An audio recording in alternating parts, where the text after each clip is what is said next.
There's nothing that God hates more than sloth and laziness. If God were to create a man and that man were to sit around and do fuck all, God will frown upon you. It's why you're never lucky. If you're listening to this and you think I'm never lucky, I'll tell you why, because God dislikes you because you're fucking lazy.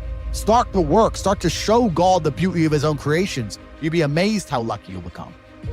God is unhappy with these people.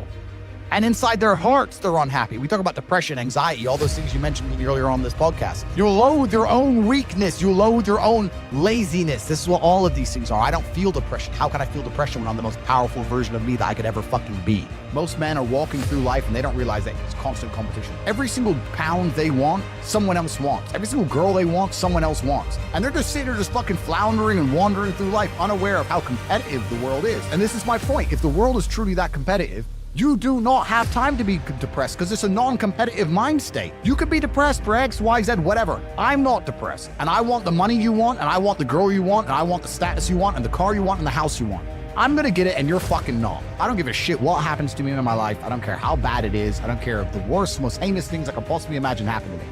I know that my sadness, my depression will be temporary because I will never stay a loser. It's against my creed, part of my deal. All of your minds are broken. You can't even focus on anything anymore. You are distracted to the point where you can't even appreciate the good things in your life.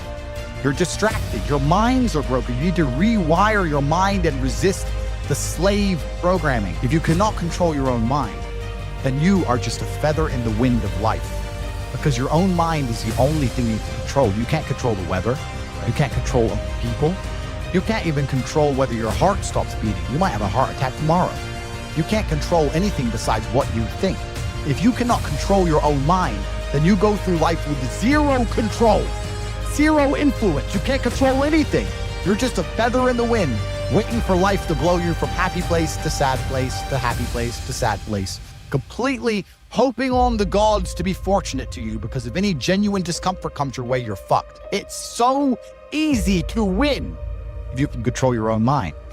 It seems that nobody fucking can. Your own father's ashamed of you, and you don't even feel fucking motivated to do shit. It's a fucking shame. You're to go and look your father in the eye and said, you know what? I could have been a UFC champion. I could have been a multi-millionaire. I could have been a race car driver. I could have been a fucking nuclear physicist. Could have done all these things, but I was busy on Pornhub. You think he's gonna be proud of you? Fuck no. People who go, yes, I'm wasting my potential. Those are the ones who have potential. The ones who stand up and go, I am wasting my potential. I could be anything, and I am not that yet. They have a chance. This is your prerogative as a man. You need to be instilled with a sense of duty to your bloodline. You must want it. You need to want it deep inside your soul. I can't die as anything less than emperor. As a man, if you don't make yourself valuable, you have no value. You have to get up and do it. Just like a video game, you start with fucking zero. You have to decide if you want to complete it. You have to upgrade your character. So I find it amazing that men are going to play video games and fuck about and waste some time instead of upgrading their character. Everyone knows what to do. You know what you have to do. If you had to become the most dangerous, intelligent, respectable man on the planet, you know you're supposed to go to the gym. You know you're supposed to train, learn how to fight.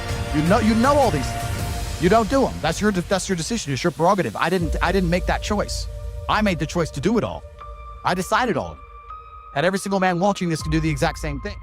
Which is why I have very little pity when I do these streams and people think I'm arrogant or I'm rude to people. But if you've made a fucking decision to be less than you should be, then I believe you should be mocked for that. And me as a man, when I put myself through hell, when I have had such exacting, such stringent standards for myself, why would I then have less exacting, stringent standards on the people I meet?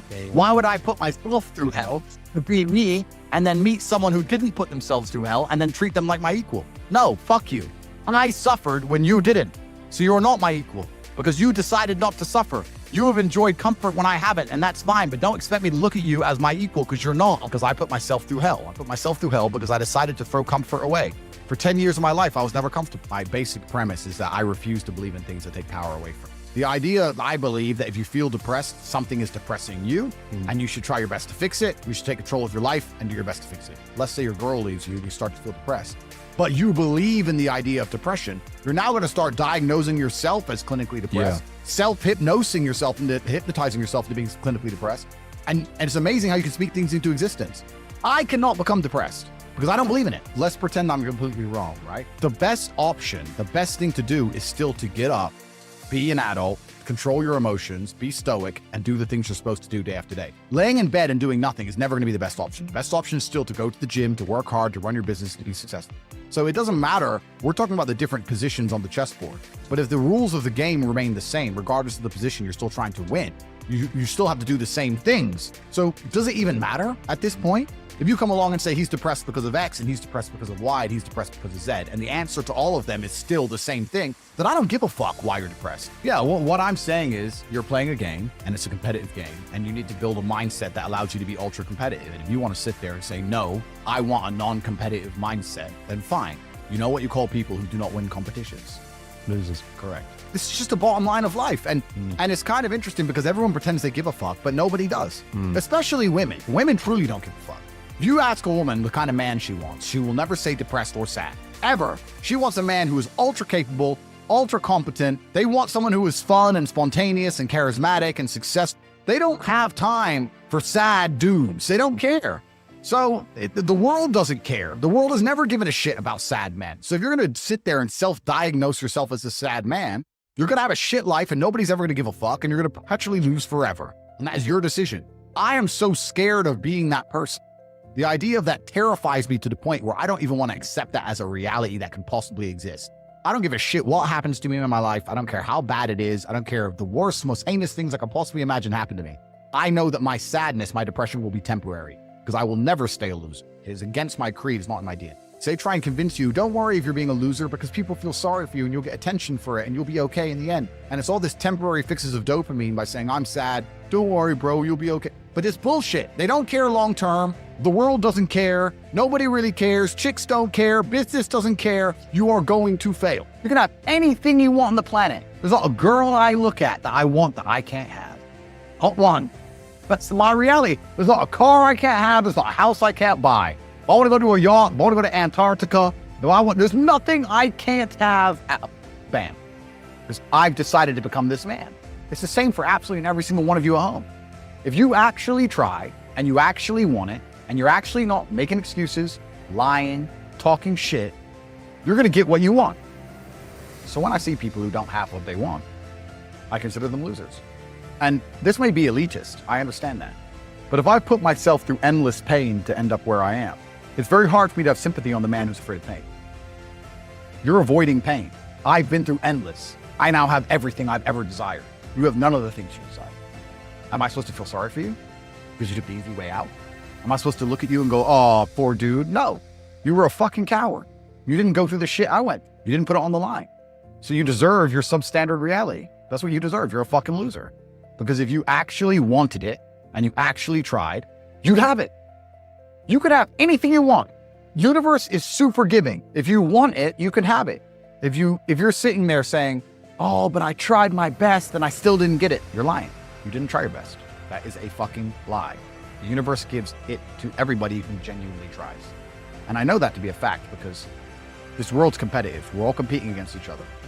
And the majority of people don't try.